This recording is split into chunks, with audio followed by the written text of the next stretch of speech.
COVID-19. This is an excerpt from a show I did on vaccines. The Vexation of Vaccinations. What's putting it under my skin? And pardon my voice. Hey, look, I might need a vaccination, huh? These allergies and stuff. My voice is not as silky smooth and soothing as it normally is. But listen, the vexation of vaccination. What's putting it under my skin? One difference in this excerpt from the actual presentation is that I'm using the past tense of verbs. When I actually did the presentation, I was using present tense. In Macon-Bill County, Georgia, we had, I believe it was a 1-week lockdown in early 2022. Then it seemed certain professions had to lock down. And then it was by nightfall or something like that we had to lock down. Something like, it was wishy-washy there for a while. You see, COVID had come to town. The wolf was no longer howling at the door. The wolf had entered the house, taken a seat, and became commanding. You no longer control your house. The wolf was telling you what you could do in your house, what you couldn't do in your house, what to eat in your house, what not to eat. The wolf was in full form, howling and growling and taking control. There were so many different theories, ideas, assumptions, and lies being told. First, it was said that black folk couldn't get COVID. Then it was said that black people got more COVID than any other races because we, the black people, were the most unhealthiest of all races. Let me do a side note here. Almost every job I've ever had, I had access to clients' medical history. Based on the medical records I saw, white folks have high blood pressure, diabetes, and other medical conditions the same as blacks. As a matter of fact, in some areas where I worked, based on the medical records, whites had more of these diseases and conditions than black people. And not only did white folks have the same medical conditions as black people, white folks had diseases I'd never even heard of from in any race until I started working in this field. Well, let's get back to the COVID. I saw in the news one time where medical professionals were dying from testing or treating COVID patients. They were just testing people to see if they had COVID. And sometimes, they didn't realize that people had it, which is why they was testing them. And it turned out that they had it. So the medical professionals would get sick, get COVID, and sometimes they would die. I saw newscasters talking about how there was a shortage of COVID tests and that the newscasters, couldn't get tested. They were talking about the process of the COVID test. The COVID test was done by inserting a 6-inch long swab, like a long Q-tip, inside the cavity between the nose and the mouth for 15 seconds. And then, you rotate it around several times. And then they would go and swab on the other side of the nose to make sure they had enough medical material collected. And then what they would do is they would send it off. COVID-19 incubation period, from what I learned, lasts up to 14 days.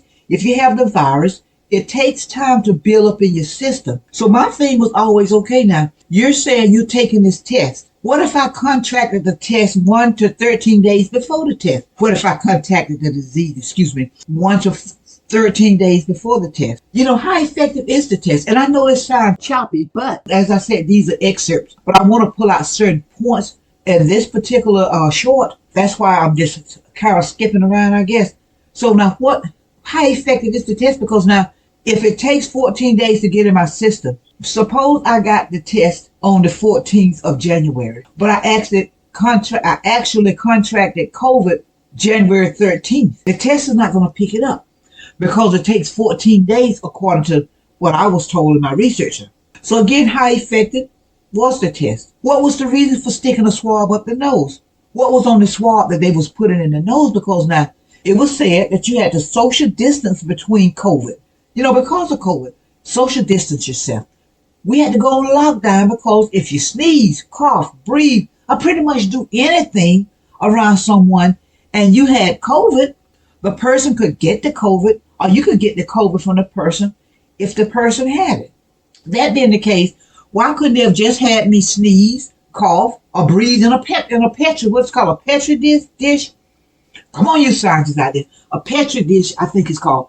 Why couldn't I just sneeze into one of those things or cough? Or why couldn't they just take a napkin that I'd already coughed into or breathed on, because now remember, they were saying that if you breathed around someone and you had COVID, you could get the COVID. You could give the COVID to the person. So if all these things were so, that means that COVID, whatever you call it, the COVID DNA, I guess, the COVID DNA was on these things. What prevented them from testing these things? Why would they have to stick something up my nose? I think about this. Getting back to the shortage. Now you think about this, so-called prominent white people couldn't get COVID tests because there was a shortage, but black people could. How believable is that? Because now you see, even though they were saying there was a shortage and they couldn't be tested for the COVID, black people in the black community was lined up around the block to get the COVID test. You know why? Because the COVID test was prominent in the black community. How is that possible if now these other people can't get it? Have you ever known a point in history, American history, where anything positive was withheld from whites and given to blacks? I want you to think about that.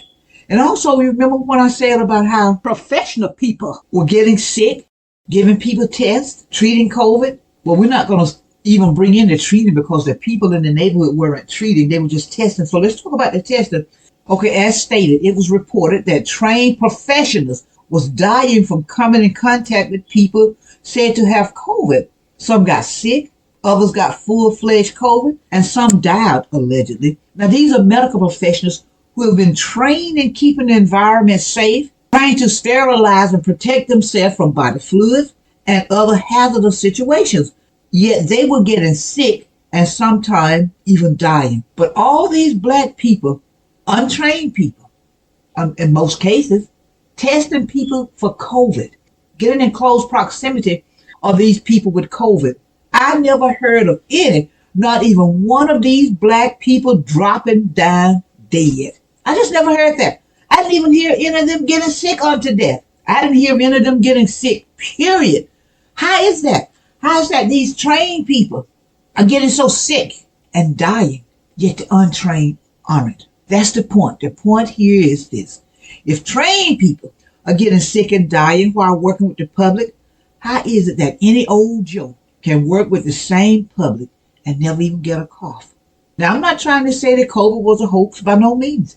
I'm not saying COVID didn't exist or anything like that. What I'm saying is it's time to start looking at the source. Where is this coming from? What history does the institution have? Who's pushing this? What can be gained by taking this medicine? Or what can be destroyed by taking this medicine? Who benefits when I take this medicine? Who benefits when I take this medicine and get sick and dies? What can be found? What can be lost? These are questions we need to ask. Harriet A. Washington wrote a book, Medical Apartheid. Stay tuned for the time and place of the discussion of this book. We're bringing up a group discussion of the book, Medical Apartheid. I'd love for you to be a part of the discussion. As I said, this is an excerpt from the show, What's Put In Under My Skin, the Vexation of Vaccination. That's why it may sound a bit choppy, but I will at some point go back and redo the whole presentation. Government, you deceived the people. Why did you do it? I'm Lily Bell. I'm trying to continue the dialogue of deception and come up with a sustainable solution. We dialogue all the time.